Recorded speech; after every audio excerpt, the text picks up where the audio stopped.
क्या तुम कभी जल रहे थे? क्या तुम्हारे अंदर वो आत्मिक आग थी जो दूसरों को भी जला देती थी?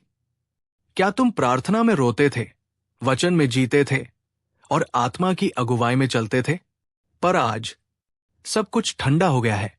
वो जोश, वो भूख, वो आंसू सब जैसे सूख गए हैं। सुनो, ये तुम्हारा अंत नहीं है, ये बस एक ब्रेक है। और परमेश्वर चाहता है कि तुम फिर से चलो। तुम सोच रहे होगे, मैं इतना दूर चला गया, मैं गिर गया, मैं अब वही नहीं रहा। लेकिन परमेश्वर कहता है, मैं वही हूं। मैं तुमसे दूर नहीं गया, तुम मुझसे दूर गए हो। लेकिन आज मैं तुम्हें बुला रहा हूं, फिर से आग की ओर लौट आओ।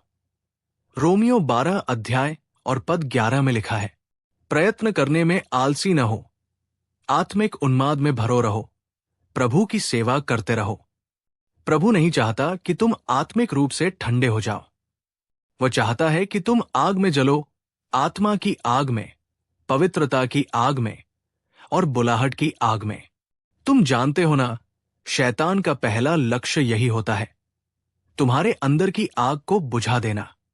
वो तुम्हारे जीवन में ऐसे हालात लाता है जो तुम्हें थका देते हैं, तुम्हें डरा देते हैं और अंत में तुम्हें सुन्न कर देते हैं। लेकिन यही समय है उस आग को फिर से जलाने का। फिर से प्रार्थना में झुको, फिर से परमेश्वर की उपस्थिति को मांगो। तुम गिरे थे, हां, लेकिन गिरना हार नहीं है। हार तो तब है जब तुम उठने से इनकार करते हो। और आज प्रभु तुमसे कह रहा है, उठो, क्योंकि अब तुम्हारी आत्मा फिर से जलने वाली है। याद रखो, आग हवा से नहीं आती, वो बलिदान से आती है।